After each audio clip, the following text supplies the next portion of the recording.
Bismillahirrahmanirrahim. Assalamualaikum warahmatullahi wabarakatuh. Innal hamdalillah nahmaduhu wa nasta'inuhu wa nastaghfiruh wa na'udzu billahi min syururi anfusina wa sayyiati a'malina. May yahdihillahu fala mudhillalah wa may yudlil fala hadiyalah wa asyhadu an la ilaha illallah wahdahu la syarikalah wa asyhadu anna Muhammadan abduhu wa rasuluh. Allahumma salli ala nabiyyina Muhammad wa ala alihi wa man tabi'ahum bi ihsan ila yaumiddin. Allahumma inna nas'aluka ilman nafi'a wa rizqan thayyiba wa amalan mutaqabbala. Puji syukur kita panjatkan pada Allah. Salawat dan salam semoga tercurah pada Nabi besar kita Muhammad sallallahu alaihi wasallam. Pemirsa sekalian, yang semoga senantiasa dirahmati dan diberkahi oleh Allah, pada kesempatan pagi ini kita bersyukur kepada Allah atas nikmat dan karunia yang telah Allah anugerahkan pada kita sekalian, sehingga kita bisa bertolabul ilmi lagi rutin setiap paginya, dan pagi ini kita dengan materi tanya jawab. Nah, sebelum saya masuk ke materi tanya jawab nanti sampai pukul 6:30, kita lihat dulu, saya masih membahas tentang ayat riba. Saya ambil dari buku Tobat dari Utang Riba dan Solusinya. Walaupun saat ini buku ini belum diterbitkan lagi, mudah-mudahan bisa segera untuk diterbitkan. Ya, kita lihat ayat tentang utang dan riba. Kemarin orang yang makan riba akan bangkit dari kuburnya seperti orang yang kesurupan. Dan kita lihat lagi masih di ayat Al-Baqarah 275. Allah Subhanahu wa taala katakan, "Dzalika bi annahum qalu innamal bai'u mislu riba wa ahallallahu al-bai'a wa harrama riba." Keadaan mereka yang demikian itu disebabkan mereka mengatakan sesungguhnya jual beli itu sama dengan riba. Padahal Allah telah menghalalkan jual beli dan mengharamkan riba. Jual beli halal, ya, jual beli halal, ambil untung halal. Namun riba di dalamnya utang piutang yang ambil untung haram. Namun jika sudah bertobat dari riba,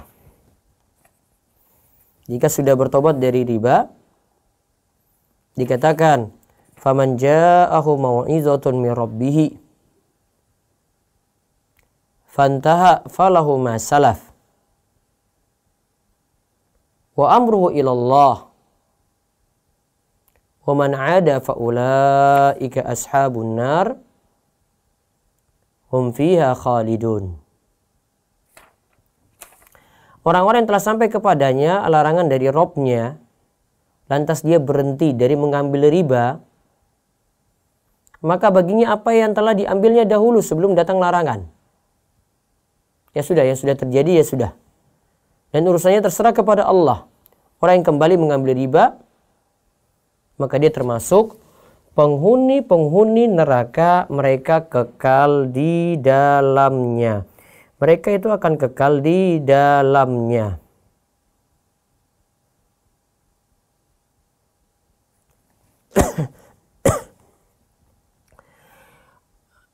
Lalu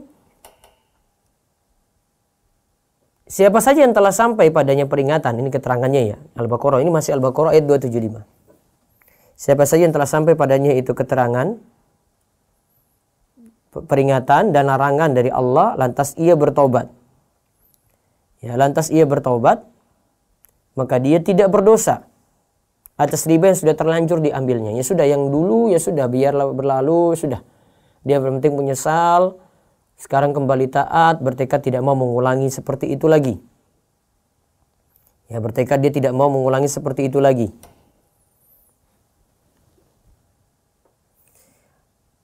Adapun orang yang tetap mengambil riba, padahal dia sudah diperingati, sudah diperingatkan, ia pantas mendapatkan siksa neraka dan ia kekal dalamnya. Kekal dalamnya di sini maksudnya bukan kekal selama-lamanya. Karena kalau kekal selama-lamanya itu diperuntukkan untuk orang yang tidak beriman, orang kafir. Sedangkan orang beriman, ini maksudnya dalam waktu yang lama. Siksanya itu berat, siksanya itu pedih. Kemudian selanjutnya lagi Allah katakan. Jadi kalau ayat tadi kesimpulannya ya, yang ayat Al-Baqarah 275 yang bagian terakhir tadi, siapa yang sudah terlanjur mengambil riba, ya sudah. Dia baru sadar saat ini, ya sudah, yang dulu biarlah berlalu. Untuk berikutnya tidak diulangi lagi. Kemudian Allah Subhanahu wa taala katakan lagi dalam Al-Baqarah ayat 276,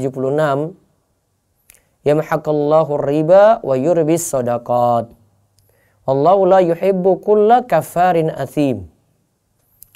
Allah memusnahkan riba dan menyuburkan sedekah. Dan Allah tidak menyukai setiap orang yang tetap dalam kekafiran dan selalu berbuat dosa. Syekh As-Sa'di diterangkan harta riba itu akan sirna. Bisa jadi secara zat, kasat mata. Bisa jadi secara maknawi, sifatan. Artinya berkahnya itu hilang. Yang berarti harta riba itu akan hancur ya. Hancurnya itu dua cara.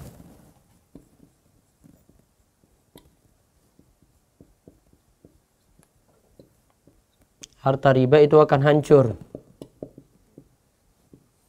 Hancurnya itu bisa secara zatan.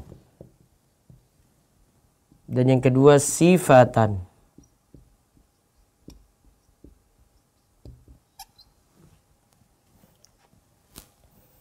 Zatan itu berarti secara zat.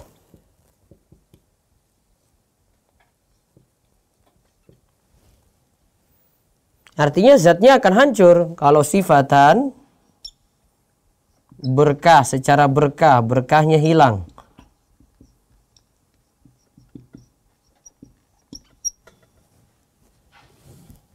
Kok sedikit-sedikit itu hancur gitu. Berkahnya itu hilang. Kok sedikit-sedikit habis, dipakai lagi habis, nggak pernah ada sisa gitu misalnya. Atau dia pakai untuk maksiat. Nah di sini berbeda dengan sedekah. Kalau tadi ya, diingat ya, hancurnya itu bisa secara zatnya itu hilang atau secara berkahnya itu hilang. Bisa jadi kena musibah. Atau kalau harta riba itu diinfakkan, tidak mendapatkan pahala. Bahkan hanya membuat pelakunya semakin jatuh ke dalam jurang neraka. Nah kalau sedekah, beda dengan riba. Kalau sedekah, itu akan berkembang dan semakin bertambah berkah.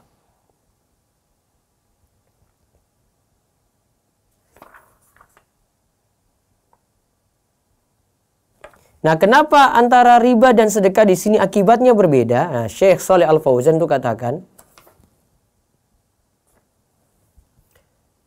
pelaku riba hanya ingin mencari untung. Pelaku riba itu hanya ingin mencari untung, tidak mau memberi atau menolong.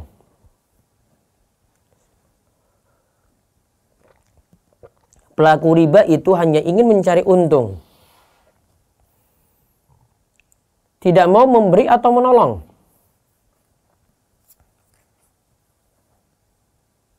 Adapun memberi sedekah sebaliknya. Malah yang sedekah itu memberi tanpa mau mencari untung. Ya sudah ya, hilang gitu aja sudah. Sudah diberi begitu saja. Jadi pelaku riba yang di dalam pikirannya untung, dan untung, tidak mau menolong orang gitu. Kalau dia kenakan riba pada orang yang susah dalam berutang, sudah dia bukan mau menolong. Sedangkan kalau sedekah itu ingin mencari apa? Untung. Maaf, yang sedekah tidak ingin mencari untung.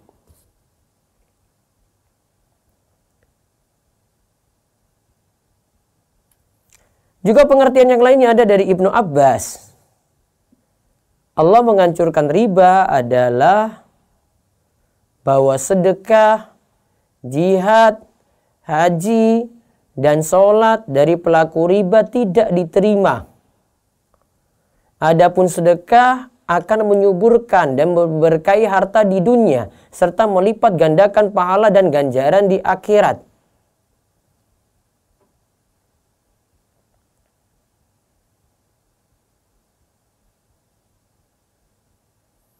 Nah, ayat tersebut menunjukkan bahwa riba itu haram.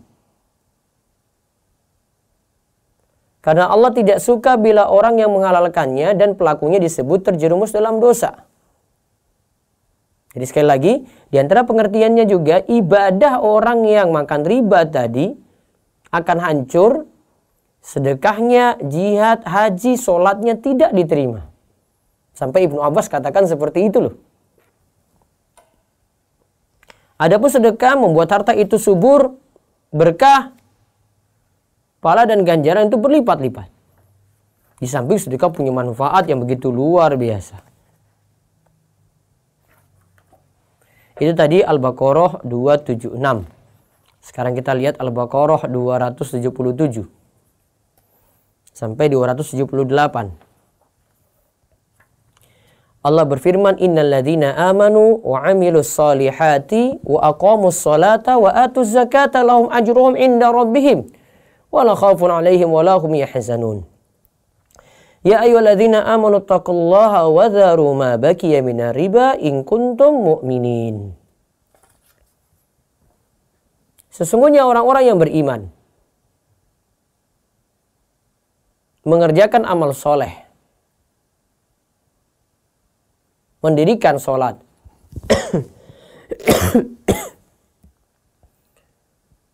dan menunaikan zakat, mereka mendapat pahala di sisi Rabb-nya. Tidak ada kekhawatiran terhadap mereka dan tidak pula mereka bersedih hati.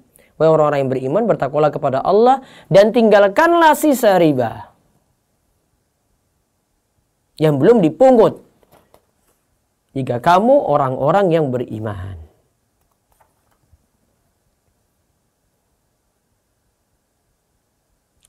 Nah, di sini para ulama katakan, Ibnu Katsir mengatakan berikut ini. Pelaku riba dikatakan tidak merasa cukup dengan perkara halal yang diberikan oleh Allah, lantas akhirnya dia mendapat siksa yang pedih.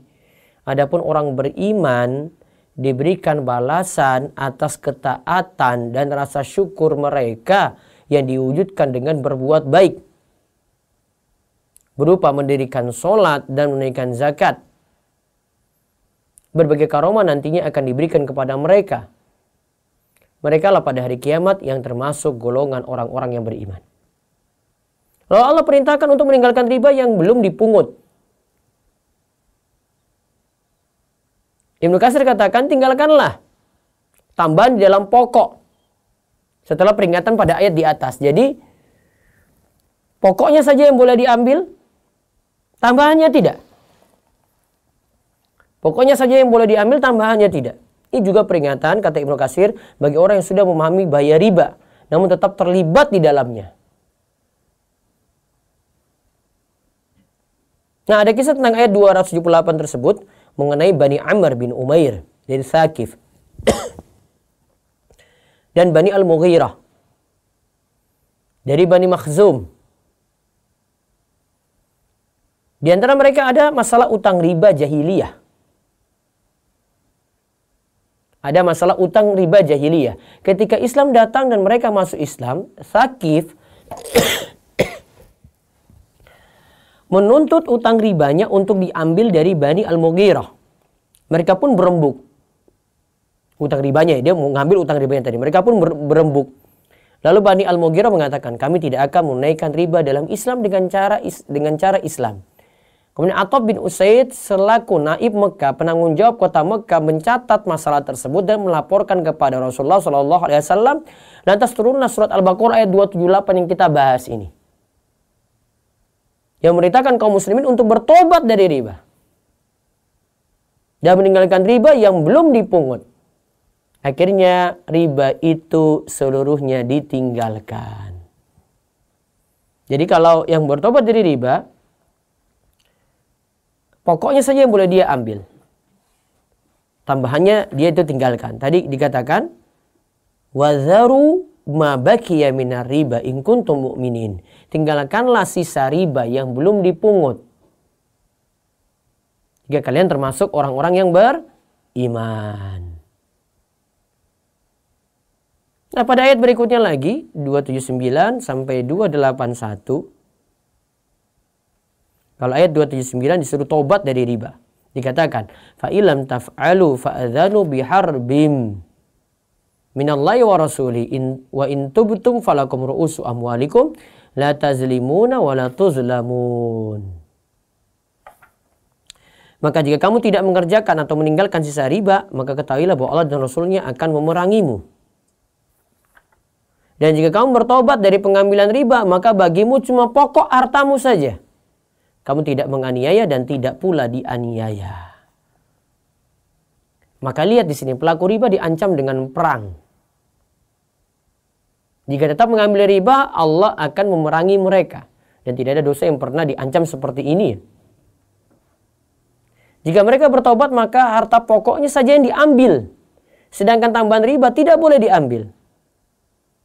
Para ulama katakan ancaman perang hanya ditemukan pada dosa riba. Sebagaimana dijelaskan sebelumnya dari perkataan Imam Malik. Pernah kita sebutkan perkataan Imam Malik tentang hal ini.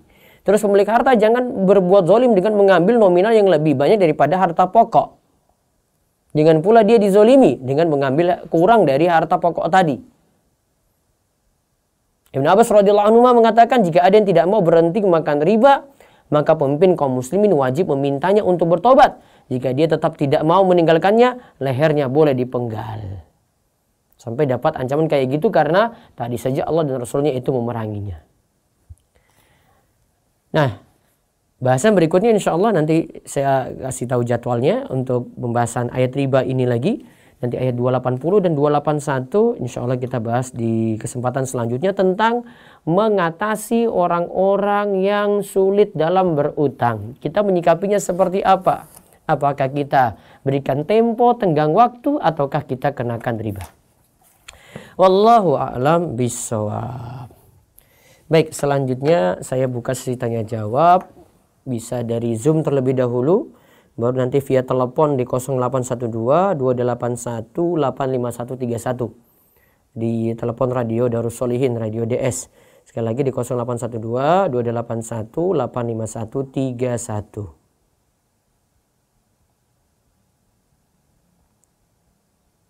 Baik, silahkan jika ada yang ingin bertanya. Ya, insya Allah nanti ini ada info baru saya terima Jumat depan nanti dari jam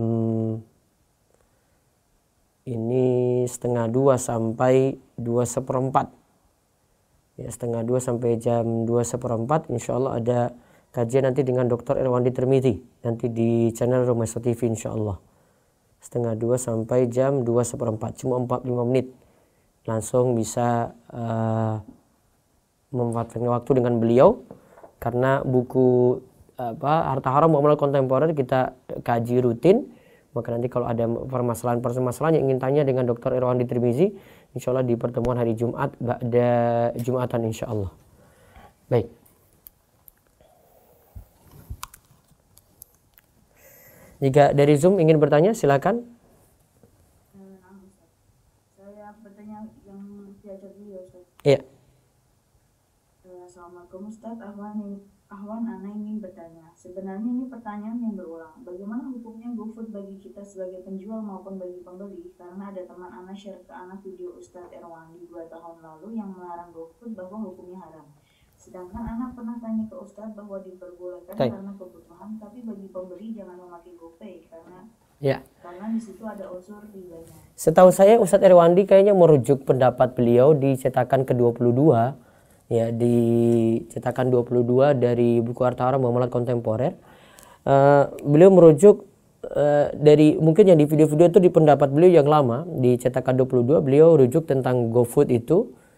Pernah kita bahas tentang riba baik ya. Riba baik itu secara ini masih dibolehkan jika memang karena riba baik itu sebagaimana ada transaksi namanya ari ya, itu masih dibolehkan karena kebutuhan. Maka sesuatu yang bukan dilarang secara zat namun dilarang secara perantara gitu istilah fikihnya. maka dalam suatu keadaan dia itu dibolehkan. Dan beliau pandang di cetakan 22 itu, beliau pandang GoFood ini sifatnya adalah kebutuhan.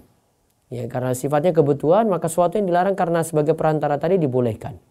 Cuma ya dalam masalah pembayaran saja. Ya, dalam masalah pembayaran perlu hati-hati kalau memanfaatkan GoPay yang sifatnya sebenarnya itu simpanan kordun. Ya, GoPay itu yang sifatnya itu sebenarnya simpanan atau kordun yang ini ada dalam saldo yang ditanam oleh pengguna aplikasi GoPay tadi. Wallahu a'lam. Ya, ada lagi? Ustadz, ini ada satu pertanyaan lanjutannya. Dan satu lagi, hukum memberikan tip kepada driver ojol bagaimana Ustadz? Secara regulasi setahu saya masih boleh karena di aturan mereka juga masih dibolehkan itu. Kalau di aturan mereka itu dibolehkan, maka dia boleh menerima tips, tidak masalah. Terus saya panggil yang raise hand, Ukti Mahbudah Adia Garini. Assalamualaikum Ustaz, saya mau tanya. Ya, waalaikumsalam warahmatullahi wabarakatuh. Bagaimana hukumnya jika kita membeli barang diskon di mall? Apakah termasuk riba? Apakah termasuk? Riba. Diskon apa? Kalau diskon secara biasa gitu saya tidak masalah diskon. Diskonnya tidak masalah. Ya, taib. Ada lagi silakan. Akhi Ikhwan.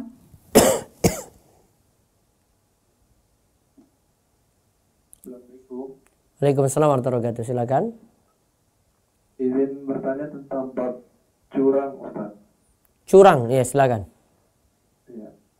Ana membaca buku Ustaz Irwandi dan kajian Ustaz tentang curang dalam dunia pendidikan. Ah, iya. Di sana dikatakan bahwa misalkan saya kan seorang PNS Ustaz dan saya mendapatkan pekerjaan dari ijazah S1 Ana. Yeah. Tapi Ana jadi ragu karena di dalam bab tersebut dikatakan kalau kita pernah curang mungkin pas kuliah itu ijazah kita jadi bermasalah. Apa benar seperti itu Ustaz? Ketika daftar pakai ijazah yang tadi berbuat curang gitu ya? Ya, tapi sebenarnya perbuatan curang nggak dibilang di ijazahnya gitu Ustaz, tapi mungkin seperti mencontek seperti itu. Baik. Ada yang suatu kaidah yang para ulama itu katakan yuktafaru fil ibtida mala yuktafaru fil istimrar. Sebentar, saya kasih kalimat ini ya. Kalimat teksnya lebih lengkap.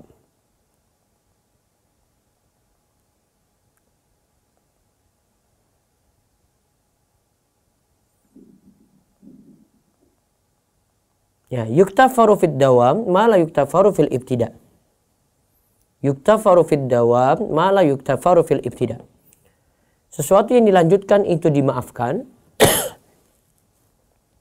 Namun tidak dimaafkan ketika memulainya. Jadi ketika memulai itu tidak dimaafkan, namun kalau sudah terlanjur maka diteruskan itu dimaafkan. Ini yang saya rasa untuk praktek orang yang berbuat curang ketika sekolah dulu, tapi dia tidak manfaatkan curangnya ini untuk selanjutnya.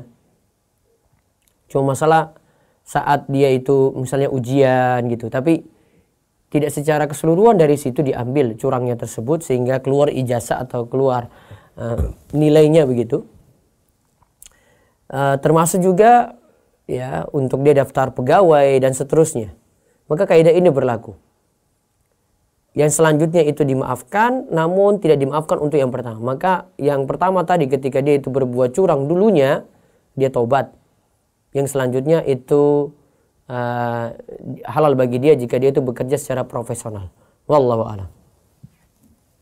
Berarti tidak masalah dari segi gaji yang didapat? Gajinya tidak masalah, tetapi yang dulu ditaubati. Insyaallah. Ya. Jazakallahu khairan Ustaz. Wa iyyakum.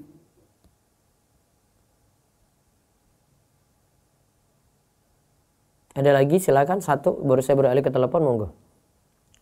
Nah, Ukti Nanda Mulyani. Assalamualaikum Ustaz. Iya, waalaikumsalam warahmatullahi wabarakatuh. Ustaz, gimana kalau misalnya tuh kita udah kayak Ustaz bilang tadi, kita tuh udah terlanjur dalam riba gitu kan. Misalnya kita ngambil kayak kredit gitu, udah terlanjur di riba, terus itu gimana Ustaz? Tapi kita belum mampu untuk melunasinya, itu gimana Ustaz ya? Ya, ini keadaan berbeda ya. Kalau tadi itu mungkin untuk orang yang praktek ini ya, rentenir ya. Dia pinjamkan uang pada orang, kemudian dia itu tobat, ya dia cuma ambil pokok harta saja, dia tidak mengambil tambahannya. Tapi untuk orang yang keadaannya ya jadi korban, tapi perbuatan dia salah karena meminjam tadi dengan cara riba ya. Nah, sekarang dia posisinya ingin selamat dari utang tadi. Maka kewajibannya ada yang pertama, ya kalau bisa lunasi dengan segera itu lebih baik. Ya, jika belum bisa. Ya, belum bisa ya sudah. Sesuai kemampuannya. Fattaqullaha mastata'tum. Bertakwalah pada Allah semampu kalian. Ya, berarti kita berhenti dan jangan ngambil lagi yang berhubungan dengan riba ya Ustaz. Iya, betul. Jazakallahu khairan Ustaz. Barakallahu fi. Assalamualaikum. Waalaikumsalam warahmatullahi wabarakatuh. Baik, ada dari telepon silakan. Kalau enggak saya baca di WA. Apa di YouTube? Belum. Nanti di WA dikirim ke saya. Assalamualaikum Ustaz. Waalaikumsalam warahmatullahi wabarakatuh. Apa boleh menerima makanan, minuman, hadiah dari saudara yang masih kerja di bank konvensional? Dia rutin beberapa waktu sekali menginap di rumah. Uangnya haram untuk dia. Ya, uangnya haram untuk dia, tetapi kalau dia beri pada orang lain dengan jalan yang halal, maka yang lain yang menerima boleh memanfaatkan. Ada silakan. Ya, Assalamualaikum. Iya, dengan siapa di mana ini? Silakan, monggo. Iya. Modal dari orang lain, kita sebut A. Jadi si A ini meminjamkan seluruh modal 100% dari beliau, dan nanti yang menjalankan usaha itu Ana Ustaz. Jadi mungkin beliau nanti, kamu jalankan ini modal dari saya katanya 100%. Jadi nanti mungkin saya kasih 20% dari hasil penjualan itu, boleh nggak Ustaz kayak gitu kan ya? Boleh jika syarat-syaratnya bisa diperhatikan. Satu, jika transaksinya itu untuk penanaman modal ini uang tidak dijamin. Artinya kalau ada untung nanti baru dibagi, kalau tidak ada untung artinya dapat rugi, maka siap nanggung risiko pemilik modal. Kemudian yang kedua, tadi berapa bagi hasilnya? 20% untuk anak Ustaz. 20% untuk pemodal? Enggak, benar Ustaz, 20% untuk pemodal. Untuk pemodal, ya mungkin dia sebagian juga dia pegang modal gitu ya. Atau gimana Ustaz? Modalnya semuanya dari siapa? Gimana? Modalnya dari siapa? Modalnya dari teman anak itu 100% semuanya dari beliau. Nah, terus antum apa bagian apa? Nah, nanti terbalik tadi 20% itu untuk anak, sisanya untuk beliau. Antum berarti yang pelaku usaha? Ya, anak ini menjalankan usahanya. Mudharib berarti. Anak menjalankan usaha, 20% untuk anak, sisanya untuk beliau. Antum dapat kecil sekali itu. Ya, taruhlah antum setujulah dengan itu. 20% ini baru bisa dibagi sama seperti kita jual motor. Ya, motor laku baru boleh bagi untung. Kalau belum laku belum. Artinya usaha tetapkan ini jalan berapa tahun, ini usaha berakhir. Nah, ketika sudah berakhir ini dilihat ada untung atau tidak. Kalau ada untung, nah baru bagi. Nah, kalau misalnya dibalik Ustaz, beliau itu kita kasih 20%, sisanya itu untuk anak semua, itu gimana Ustaz? Pelaku usaha 80%. Iya, 20% pemodal, pelaku usaha 80%. Ya, bisa juga tergantung kesepakatan sih. Namun 20-80 terlalu jarang sekali seperti ini. Biasa 40-50, 70-30 gitu. 60-40. 20 terlalu kecil ya bagi saya. Berarti apa namanya, kalau akad-akad seperti itu nggak masalah ya Ustaz ya? Iya, nggak masalah. Kira-kira ada hal yang perlu diwaspadai nggak Ustaz kalau ketika akad-akad seperti ini? Maksudnya contohnya ada, dan mengerti sekarang bahwasanya akad ini nggak masalah, tapi kira-kira ada yang perlu diwaspadai nggak untuk terhindar dari riba Ustaz? Ya tadi yang saya sebut, kalau akadnya itu uang tidak dijamin, memang itu nanti jadi mudharabah. Namun kalau uang dijamin balik, artinya si pemilik modal tidak boleh mau rugi gitu. Dia tidak mau rugi, pokoknya untung terus. Kalau rugi pokoknya tetap uang saya balik. Berarti sejatinya dia pinjamkan uang bukan untuk bagi hasil. Halo? Halo Ustaz. Iya, gitu. Ada lagi? Ada Ustaz yang terakhir mungkin Ustaz ya. Iya. Ya silakan. Ya, ketika kita usaha atau jualan atau reseller lah, kita sebutnya reseller punya orang, kita sebut seperti donat punya teman tuh, saya udah berakad bahwasanya saya jualin punya kamu dengan harga berapa saja. Dia sudah setuju, semuanya pakai brand saya juga sudah setuju. Nah, tapi sistemnya ini PO, sistem pre-order, mungkin sehari atau 2 hari dulu sebelum barangnya nggak ready karena donat. Jadi ketika pembeli itu mau donat, jadi dia pesan bersama saya. Nah baru saya pesanin sama teman saya, itu boleh nggak Ustaz kayak gitu Ustaz? Jadi kamu perantara berarti ya? Benar Ustaz. Nah, terus kalau ada yang mau pesan nanti lewat kamu, terus kamu pesan pada teman. Ya, benar Ustaz. Uangnya di depan atau di belakang? Uangnya biasanya nanti ketika di belakang Ustaz, pengantaran. Setelah pengantaran baru customer bayar ke saya. Enggak masalah, itu akad istisna. Artinya ada proses produksi dulu, tidak masalah. Baik Ustaz. Jazakallahu khairan Ustaz. Wa iyyakum, Allah yubarik fiik.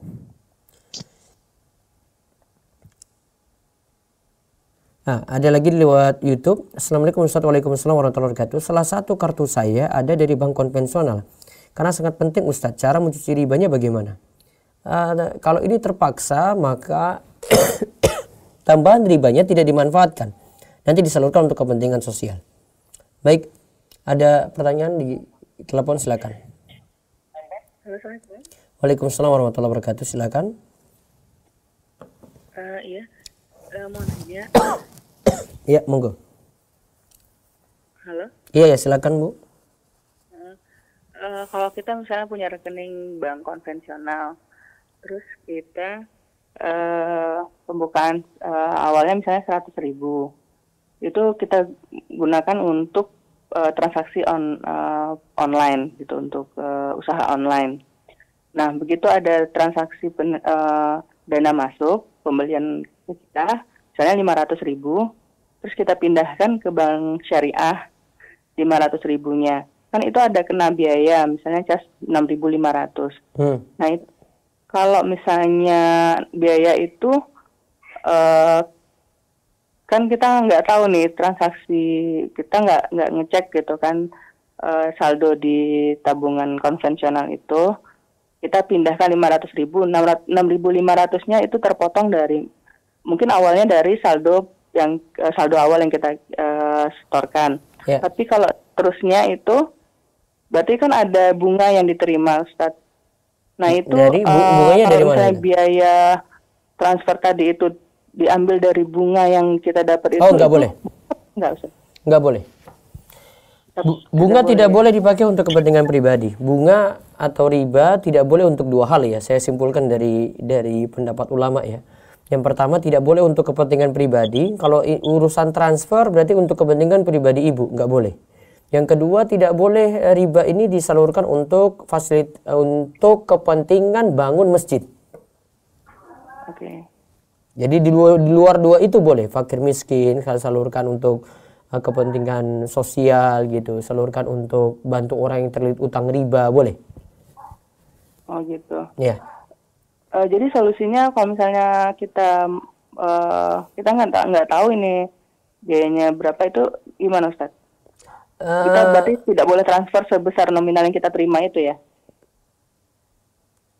Kan ada saldo di rekening kita kan, mau transfer ke bank lain kan? Nah, sebatas saldo itu saja. Ribanya itu kan nanti dikeluarkan sendiri. Nanti ibu suatu waktu misalnya, kalau saya sih biasanya hitungnya riba itu nanti barengan dengan zakat gitu.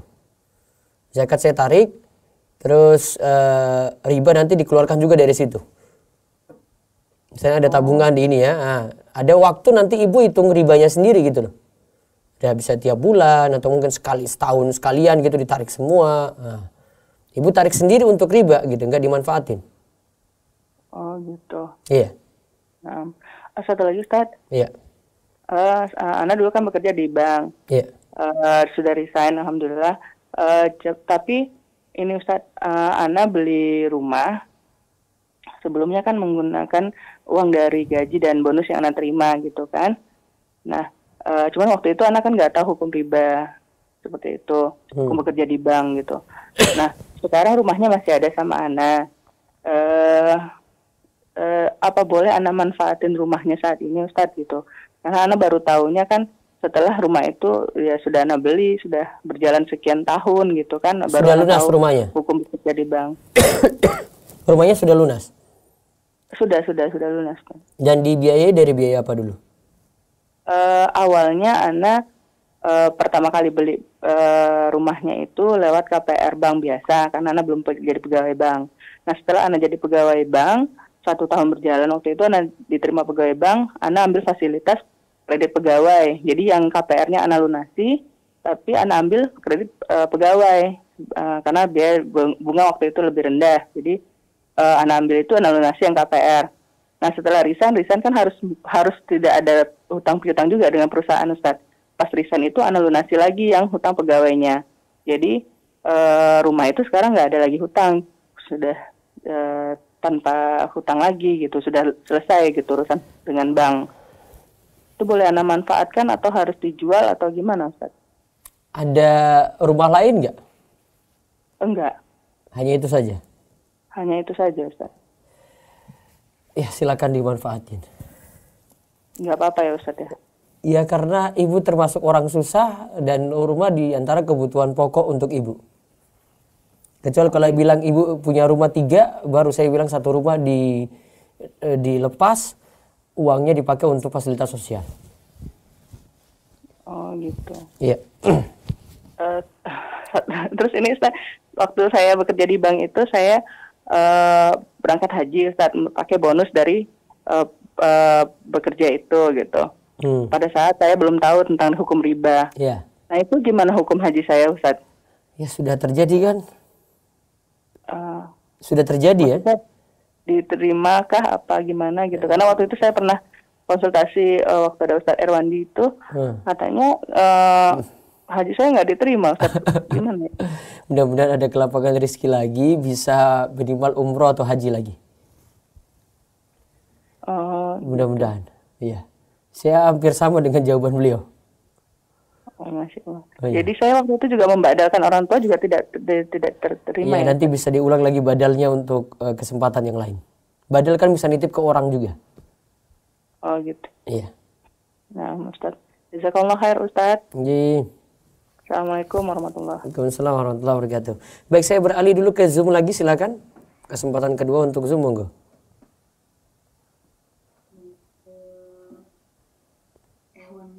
Krishna.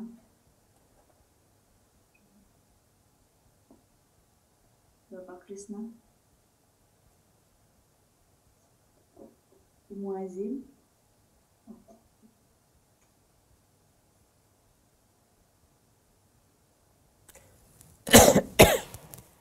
Bapak Krishna.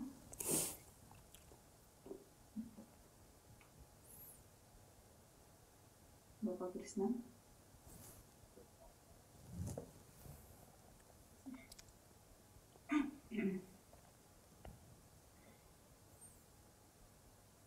Assalamualaikum Ustaz. Ya, waalaikumsalam warahmatullahi wabarakatuh. Silakan. Iya. Saya baru tahu kalau ada hukum yang namanya ikhtilat itu yang nggak boleh campur baur. Kemudian kalau misalkan kita masuk udah terlanjur atau mau masuk ke univ yang ada ikhtilatnya, tapi kita belum nemu yang kagak campur baur gitu, kita di situ berdosa gak, Ustadz? Ini apa? Pekerjaan ya? Ini pendidikan kayak kampus gitu. Kampus? Ya bagaimana lagi? Di negeri kita ini agak sulit dihindari ya, kecuali spesifik di beberapa sekolah tertentu ya. Tapi kalau sekolah umum ya memang campur baur semuanya. Tugasmu cuma mengurangi mudarat gitu. Jadi ketika datang kampus seperlunya, kemudian menghindari untuk kumpul-kumpul dengan perempuan. Di dalam kelas juga kumpul dengan cowok-cowok misalnya. Kalau cowok-cowok biasa duduk di barisan pertama, ya sudah duduk di situ. Nanti cewek-cewek yang di belakang, ya sudah mereka di belakang semuanya gitu. Ada lagi? Ya udah, Ustaz, terima kasih. Iya. Kurangi mudarat saja oleh yakum. Baik. Ada lagi? Muazin. Muazin. Ya, assalamualaikum.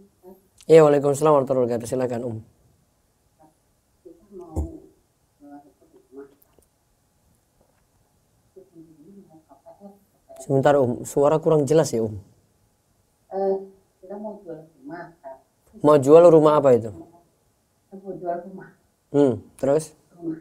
Ya, si pembeli mau menggunakan di bank konvensional. Bagaimana itu? Kita ada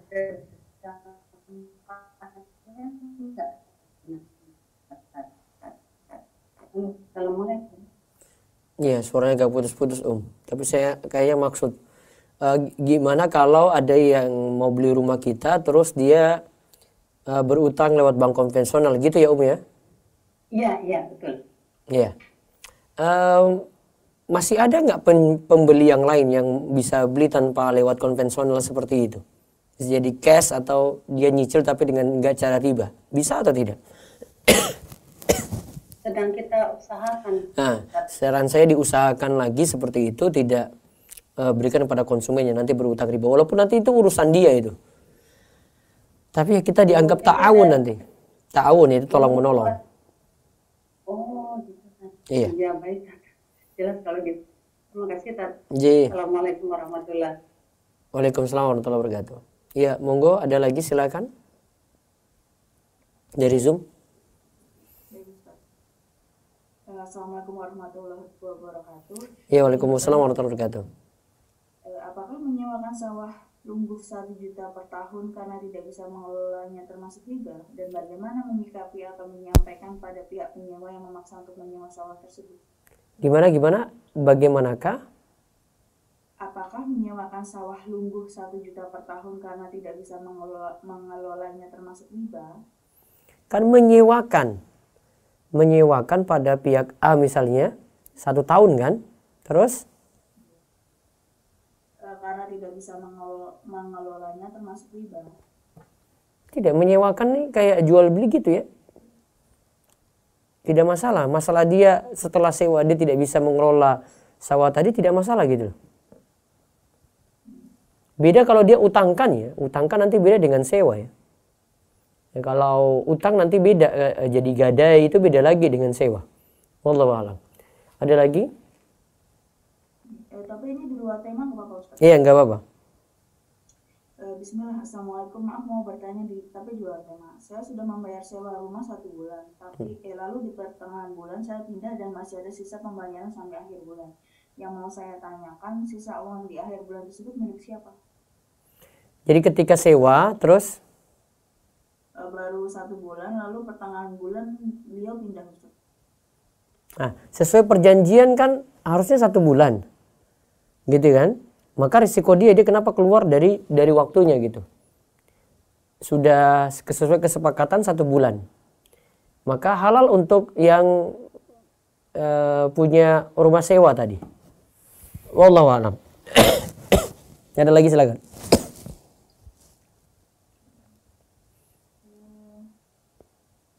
Uktinan dan Maya.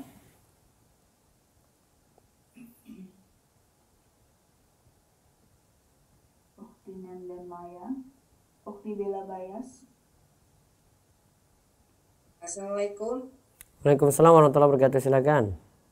Ya, Ustadz, gini, kan Ana ada waktu itu ada perjanjian yang dengan jual beli mobil dengan bank ya Ustadz ya, bank syariah. Nah terus BPKB-nya juga kan Ana pegang gitu. Nah misalnya ini Ana ada keperluan mendesak, apakah mobil ini boleh Ana jual tapi ke banknya belum dilunasin ininya jual belinya, terus itu gimana hukumnya, boleh apa enggak Ustadz? Sistem KPR-nya aja saya tanya. Sistem bukan sistem KPR sih. Maaf, sistem kreditnya gimana, sistem kreditnya? Waktu itu sih perjanjiannya jual beli ya. Jual beli itu apa, murabahah atau apa sih? Konsumen datang kepada bank gitu ya? Betul Ustadz. Atau datang ke dealer? Datang ke bank Ustadz. Nah terus? Anak pesan ke bank, pesan mobilnya, kemudian bank yang memesankan ke dealer gitu. Bank yang memesankan ke dealer ya? Iya. Ya terus? Mobil ketika dari dealer, juga dealer langsung ke bank atau langsung ke konsumen? Mobilnya langsung di bank. Langsung Jadi di bank. Ana ambil mobilnya di bank. Baik. Kepemilikannya berarti punya bank kalau dia beli penuh. Ya kan, ini mah nyicil Ustadz ke bank. Iya. Nyicil ke bank. Pertanyaan selanjutnya, langsung ambil di bank ini, itu atas nama bank atau langsung atas nama konsumen? Atas nama Ana Ustadz mobilnya. Nah itulah tanda tanyanya di situ. Karena bank belum memiliki berarti. Oh gitu ya Ustadz. Iya.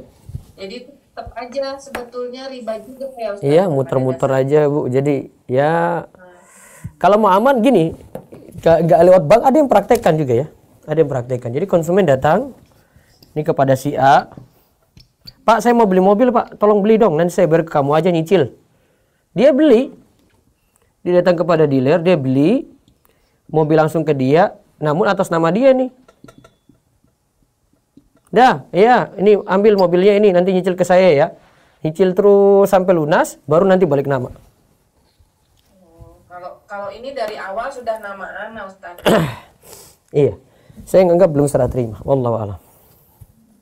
Satu lagi boleh Ustadz? Iya. Tapi ini di luar tema. Iya. Jadi ini tentang foto lukisan makhluk bernyawa ya Ustadz. Anda lihat di rumah Tante Ana itu ada lukisan kakek nenek yang sudah meninggal gitu. Iya. Nah itu laknatnya itu terhadap karena Tante Ana kan mungkin minta dibuatkan. Apakah itu Tante juga dapat laknat seperti pembuat lukisan dan kakek nenek Ana juga dapat laknat dari Allah, gimana Ustadz? Itu lukisan tangan ya atau foto?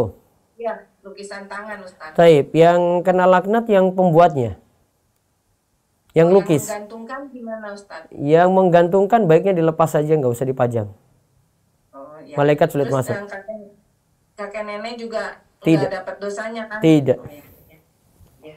Nah Ustadz, coba jaga Baik. khair. Assalamualaikum warahmatullahi wabarakatuh. Waalaikumsalam warahmatullahi wabarakatuh. Baik, saya beralih dulu, ada pertanyaan dari WA.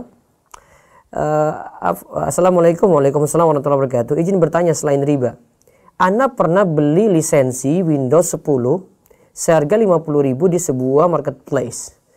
Alhasil Ana pakai bisa dan valid Ustadz. Apakah halal Ustadz lisensinya? Sedangkan lisensi Windowsnya sendiri kalau dibeli di website resminya harganya 3 jutaan. Ya setahu saya memang harganya mahal sekali ya, enggak 50.000 gitu. Saya masih tanda tanya juga nih, 50.000 ini apaan gitu loh. Coba tanya aja kepada pihak resminya ini. Windows ini ada yang 50.000 enggak untuk beli lisensinya? Setahu saya enggak kayak begini semudah ini gitu loh. Terus, Assalamualaikum warahmatullahi wabarakatuh. Bagaimana pandangan Ustadz bila saya kredit rumah KPR bank syariah? Bagaimana dalam pandangan hukum Islam? Tadi sama seperti saya jelaskan ini ya. Masalahnya, pokoknya pihak bank harus beli rumah tadi. Kalau sudah berpindah kepada pihak bank, baru dibeli konsumen, tidak masalah. Penting sudah serah terima dan barang tersebut berpindah pada bank.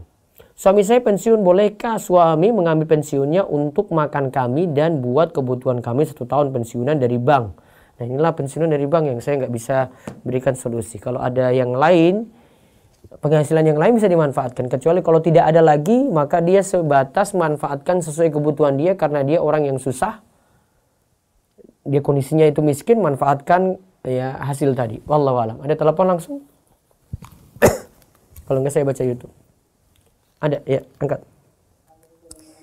Waalaikumsalam warahmatullahi wabarakatuh. Dengan siapa di mana? Iya, silakan.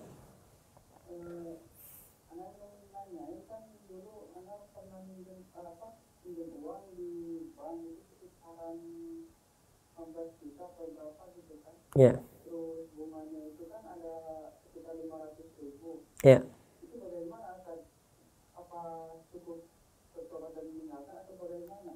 Yang pertama itu salah dan itu pinjam riba, nggak boleh. 500 ribunya Bapak juga kena riba di situ. Bagi Bapak kena dosa. Kemudian yang berikutnya segera lunasi itu. Sudah lunas belum? Tidak perlu dikeluarin. Ya dalam kondisi seperti itu, kondisi terzolimi sebenarnya. Yang penting besok-besok tidak pinjam lagi dengan cara itu. Ya. J, monggo.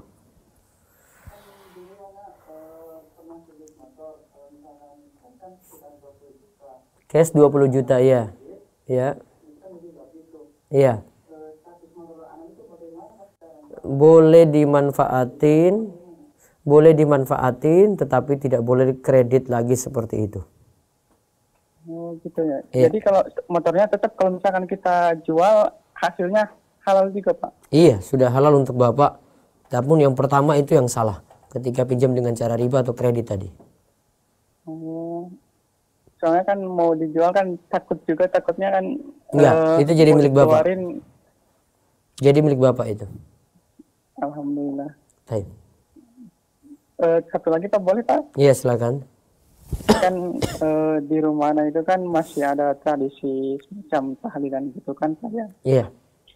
Karena alhamdulillah anak sudah dapat hidayah, kan udah bilang sama orang tua tentang masalah tahlilan, acara-acara yang bertentangan dengan syariat. Terus saya katakan, malah kedua orang tua saya, anak itu kan udah nolak gitu kan, karena udah gak ikutan lagi. Malah kedua orang tua anak itu, kata bapak saya itu kan sakit-sakitan gara-gara anak gak ikutan tahlilan lagi. Itu bagaimana Ustaz? Apa anak durhaka terhadap orang tua atau bagaimana? Soalnya cuma nasihat orang tua aja, baik-baik orang tua gak usah kait-kaitkan dengan hal seperti itu. Tapi apa anak udah benar gak benar? Sudah. Namun nasihatnya orang tua baik-baik aja. Alhamdulillah. Ya. Cukup ya? Mungkin ya, mungkin itu aja Ustaz. Ya, tenun. Baik, saya baca lagi lewat YouTube sebentar.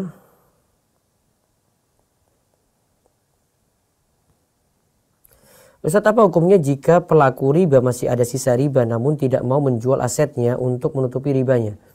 Ya, dia punya dosa riba dalam waktu yang lebih panjang gitu. Kalau bisa dilunasi dengan segera kan lebih cepat selesai. Makanya tadi saya katakan kalau bisa selesai segera lebih bagus gitu. Ada aset dijual. Ya memang sifat manusia wataknya kayak gitu ya. Wa tuhibbunal mala hubban jamma. Manusia itu pada harta itu sangat-sangat cinta sekali. Maka kalau dia mau selamat dari itu ya egonya terhadap harta itu yang dia turunkan gitu. Dan dia segera untuk lunasi utang riba tadi biar cepat selesai. Apakah kredit barang tidak termasuk riba? Belum tentu. Kredit masih boleh. Ini yang kita bahas juga di Harta Haram Muamalat Kontemporer karya Ustadz Irwandi Tirmizi, masih boleh. Tetapi rinciannya masih banyak di situ. Apakah barang yang dijual oleh yang kreditkan tadi itu sudah dimiliki ataukah belum, sudah diserah terimakan ataukah belum, ada tambahan seperti denda ataukah tidak gitu. Syarat-syaratnya banyak sekali untuk kredit ini, bisa lihat di video-video kami di channel Rupeso TV tentang hal kredit tadi. Wallahu a'lam. Baik, ada telepon, silahkan. Assalamualaikum Ustaz. Waalaikumsalam warahmatullahi wabarakatuh. Boleh tanya di luar tema nggak Ustaz? Iya, silakan. Gini, saya ada akad mudharabah sama teman. Iya. Jadi semua modalnya itu dari saya, yang menjalankan teman untuk jualan baju gitu, Ustaz. Iya, silakan. Ini udah sekitar 1 tahun, ada baju yang belum terjual.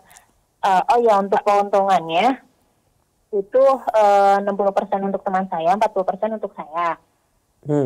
Itu udah langsung dibagi kemarin kalau pas ada yang laku terjual. Nah ini udah 1 tahun ada baju yang belum terjual, maksudnya mau saya ambil. Nah itu apa tuh namanya? Pembagiannya gimana, Ustaz? Bolehkah saya langsung ambil semuanya atau bagaimana? Baik. 1 tahun ini sudah ada untung apa belum? Sudah ada, Ustaz. Udah langsung dibagi juga kemarin. Untungnya dibagi sudah. Yang sisanya tadi tinggal kesepakatan saja itu asalnya modalnya milik siapa? Modalnya punya saya semua, tapi yang menjalankan selama ini teman saya itu. Modal dalam bentuk uang ya? Iya, jadi uang saya kasihkan ke teman saya yang belanja semuanya sampai memasarkan produknya itu. Bisa saja ibu ambil semua sih, modal itu semua. Boleh ya, Ustaz? Iya. Oh, jadi maksudnya bukan termasuk kerugian gitu yang harus dibagi rata juga ya, Ustaz? Ini dia kan ketika itu ada barang nggak laku. Iya. Iya, ada barang nggak laku. Gini aja lah. Itu seandainya kalau mau dijual itu laku berapa gitu ya. Nanti ibu kasih untung ke dia, terus nanti ibu ambil barang tersebut. Jadi maksudnya ditaksir harga jualnya gitu ya, Ustaz? Iya, gitu aja. Ditaksir harga jualnya, terus saya kasih keuntungan 60% ke teman saya itu. Sesuai kesepakatan saja. Yang itu perjanjiannya bagaimana? Oh, ya. Kalau misalkan apa tuh namanya, beberapa barang ada yang dibeli sama dia dengan harga modal, nggak apa-apa masalahnya, Ustaz? Ada beberapa barang yang misalkan mau dibeli sama dia gitu, sama teman saya itu, tapi dengan harga modal, nggak masalah ya, Ustaz? Nggak masalah. Ya. Baik. Ya. Ustaz, alhamdulillah sudah jelas. Jazakallahu khairan, Ustaz. Ya, Kom. Baik, sebentar saya baca dulu lewat YouTube lagi. Ustaz mau nanya, kalau bunga bank itu disumbangkan untuk pembuatan WC pada pembangunan masjid, didirikan sendiri boleh nggak, Ustaz? Itu sih masuk fasilitas sosial ya. Namun kalau mau hati-hatinya ya di luar untuk masjid lebih bagus. Ustaz, jika kita ikut GoFood dan harga makanan lebih tinggi dari harga biasa, apakah riba, Ustaz? Kalau bagi penjual tidak masalah ya. Ya nanti pembeli itu yang perlu waspada untuk masalah dapat potongan nantinya. Ustaz, dulu saya pernah ikut deposito di suatu bank dan setelah 1 tahun uang dicairkan, kemudian uang yang cair itu ada lebih. Nah, lebih ini riba ya. Jadi sejumlah uang deposito awal. Apakah saya harus bersihkan uang kelebihan itu? Iya, dibersihkan, disalurkan untuk kepentingan sosial. Terus Ustadz, saya pernah dengar kajian bahwa laki-laki dan wanita yang berzina kemudian nikah, hukumnya zina selamanya. Apa dalilnya sahih, Ustadz? Tolong dengar kajian saya tadi malam, ada dengan bahasan amil di luar nikah. Nanti tahu jawabannya dari saya langsung. Baik, ada telepon, silakan.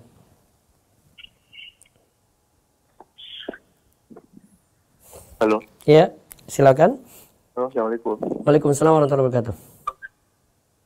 Ya, saya mau nanya Pak Ustadz. Iya. Jadi ini saya ditunjuk sebagai salah satu pejabat gitu ya di sebuah organisasi. Terus di situ saya ada pengadaan kontrak, saya tuh harus memarkup gitu Pak Ustadz. Iya, berarti bohong. Iya, jadi misalnya kontraknya misalnya 10 juta gitu, misalnya saya harus memarkup saya jadi 10.500.000. Iya. Terus saya harus menandatangani dokumen tersebut. Iya. Terus tapi 500.000-nya ini misalnya nggak ke saya gitu, larinya ke orang lain, ke atasan saya gitu. Iya. Nah itu maksudnya saya bingung, saya ini gitu apa? bertolak belakang lah dengan saya. Terus tapi saya tuh bingung gitu, maksudnya kerjanya, tapi kan di masa pandemi ini susah juga ya Pak Ustadz. Itu kalau menurut Pak Ustadz saya harus bagaimana ya? Ini apa, pegawai negeri atau apa? Bukan sih. Bukan ya? Iya. Pekerjaan semuanya seperti itu atau ini cuma sekali dari atasan dibuat kayak tadi? Enggak, jadi saya untuk 1 tahun ke depan gitu. Saya berwenang untuk menandatangani dokumen tersebut. Tiap tahun berarti nanti berulang lagi? Selama 1 tahun saya menjabat itu. Baik. Kalau sudah terlanjur apa belum? Yang udah terlanjur, tapi kan yang bulan kedepannya masih berjalan. Berarti masih akan ada terus gitu. Itulah. Pasti hatimu tuh gelisah terus itu hadapi kayak gini. Iya betul. Gimana Pak? Kalau ada pekerjaan yang lain sih resign saran saya. Belum mendapatkan pekerjaan aja Pak. Iya mainnya gitu terus. Kalau tadi jenengan bilang aduh saya terpaksa sudah terlanjur 1 kali ini ya pekerjaan yang lainnya masih halal ya sudah, kenapa ini berulang terus? Saya kalau jadi pegawai kayak gitu saya nggak kuat, saya ingin keluar dari situ. Oh, mendingan keluar meskipun belum mendapat pekerjaan gitu ya Pak Ustadz? Ya sambil cari pekerjaan, coba mudah-mudahan Allah bukakan pintu rezeki nantinya. Oh gitu. Ya. Ya baiklah Pak Ustadz. Ya, terima kasih. Jazakallah khair. Assalamualaikum. Waalaikumsalam warahmatullahi wabarakatuh. Ya baik, dari Zoom terakhir silakan. Oke. Ukti Bella Bayas. Assalamualaikum Ustaz. Waalaikumsalam warahmatullahi wabarakatuh. Izin bertanya Ustaz, saya menjual produk secara dropship. Ya. Prosesnya seperti ini Ustaz. Diperbolehkan ada pembeli membeli produk saya. Ada pembeli? Membeli produknya kepada saya dan langsung mentransfer uangnya ke rekening saya. Iya. Kemudian saya membeli produk tersebut ke produsen dan mentransfer dengan harga yang lebih murah. Setelah itu produsen langsung mengirimkan produk tersebut ke alamat konsumen tanpa melewati saya. Apakah ini diperbolehkan Ustaz? Kalau tidak diperbolehkan, bagaimana solusinya agar barang tersebut bisa langsung dikirim ke konsumen tanpa harus dikirim ke saya dulu agar menghemat ongkos kirim begitu Ustaz? Baik. Berarti jenengan sebagai marketer di situ kan? Dropshipper Ya, lah. Iya kan? Iya, tapi konsumen sudah bayar duluan ke saya Ustaz. Iya, itu sama seperti orang punya warung, ini pegawainya jaga ini ya. Pegawainya jaga, yang konsumen datang. Bayarnya ke penjualnya ini kan, ke penjaga warung ini. Terus dia lapor ke majikan, nah majikan kasih itu langsung pada konsumen. Sebenarnya jalurnya seperti itu juga sama, tapi ini online begitu. Tanggung jawabmu untuk kondisi ini adalah yang pertama, konsumen cuma tahu kamu jual barang. Berarti harus terus terang, ini saya ngambil dari barang di tempat lain gitu loh. Pasarkan barang tempat lain, saya sebagai marketernya saja. Bisa terus terang seperti itu. Sehingga kalau ada keterlambatan, nanti kan dia tahu, oh saya punya supplier saya nanti yang kirim. Yang kedua, kalau ada komplain dari barang yang sudah diterima, maka harus siap ya nampung komplainan ini, kemudian laporkan kepada supplier untuk diatasi. Masalah keuntungan tadi yang kamu peroleh ya, tadi dapat misalnya 100.000 dari supplier, kamu jual nanti jadi 120.000 dengan ada tambahan selisih margin 20.000, tidak masalah di situ. Yang penting tadi tidak boleh jadi dropshipper liar. Harus ada hubungan kerjasama dengan produsen tadi. Oh ya baik Ustaz. Satu lagi boleh Ustaz? Iya silakan. Ini kan mertua saya ada hutang Ustaz ya ke rentenir. Sudah berapa bulan itu tidak dibayarkan dan rentenir itu datang terus menagih Ustaz. Iya. Apakah boleh bila nanti sudah ada uang cuman membayar pokoknya saja tanpa bunganya Ustaz? Membayar pokoknya saja tanpa bunganya. Nah, Bunganya. ini sudah dalam proses pelunasan ya? Iya. Baik. 3 ini diingat ya. Pertama, bayar pokok sampai lunas. Yang kedua, tidak boleh ngemplang, nggak boleh kabur dari utang. Yang ketiga, kalau kesulitan baru negosiasi dengan yang meminjamkan uang tadi. Biasanya kalau yang pokok dia sudah lunas, untuk nego nanti jadi mudah. Jadi tetap harus dibayar bunganya juga Ustaz ya? Asalnya pokok dulu, pokok selesaikan. Ya misalkan pokoknya sudah lunas. Kalau berat untuk lunasi utang tadi, ada riba-ribanya berat, ya negosiasi. Negosiasi untuk bunganya ya Ustaz? Iya, bilang bisa jadi turunin bunganya atau bisa jadi nggak usah bayar bunganya lagi. Oh, ini yang rentenirnya maksa benar Ustaz, harus bayar bunganya. Ini rentenir dengan apa? Dengan bank atau dengan rentenir? Bukan, rentenir orang. Rentenir orang? Iya, orang biasa. Dia punya kekuatan besar nggak itu? Nggak ada, sebenarnya tidak ada kekuatan juga Ustaz. Dia nggak bisa juga menuntut karena nggak ada perjanjian dengan surat gitu. Ya bilang aja saya mau melunasi ini, saya tolong dibantu, saya juga susah gitu. Dan besok taubat nggak ulangi lagi. Walaupun dia sudah tetap memaksa gitu, ya nggak apa-apa, bayar kapan aja pokoknya harus. Ya sudah kalau gitu, kalau dia tetap memaksa dan mampu untuk bayar, silakan bayar. Berarti harus bayar ya Ustaz? Iya. Kecuali kalau dia sudah merelakan bunganya diikhlaskan, baru kita nggak apa-apa Ustaz ya? Iya. Mudah-mudahan bunganya dia ikhlaskan. Oh iya, baik Ustaz, makasih Ustaz atas jawabannya. Iya, baik. Wa iyyakum. Baik, saya beralih ke telepon, monggo. Ada telepon, silakan. Assalamualaikum. Waalaikumsalam Ustaz. Ya. Bu Guru Ustaz. Bu Guru silakan Bu. Oke, Ustadz, sekarang ini kan saya menjadi wakil kurikulum, jadi saya membuat jadwal pelajaran. Jadwal pelajaran itu ada yang real, saat ini jadwal pelajaran A yang real secara nyata. Kemudian saya juga disuruh membuat sama kepala sekolah itu jadwal yang bisa dipertanggungjawabkan untuk di pusat Ustadz. Itu gimana Ustadz? Jadi ada yang A real sesuai dengan fakta, yang B itu istilahnya itu nggak sesuai gitu Ustaz. Itu perencanaannya, bukan pelaporan. Gini, jadwal itu kan dilaksanakan tiap hari. Kemudian yang jadwal A, yang jadwal B itu untuk dilaporkan biar kita semuanya bisa mendapatkan sertifikasi dan sekolah aman gitu Ustaz. Tapi realisasinya tidak ada. Yang jadwal B tadi.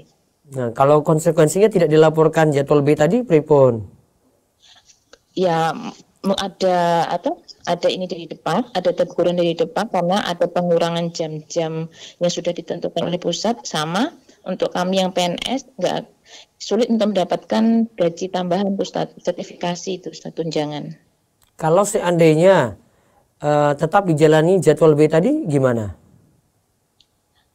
Kan sifatnya itu nggak dilaksanakan Ustaz. Kan saya membuat jadwal yang bohong. Ini itu boleh atau enggak?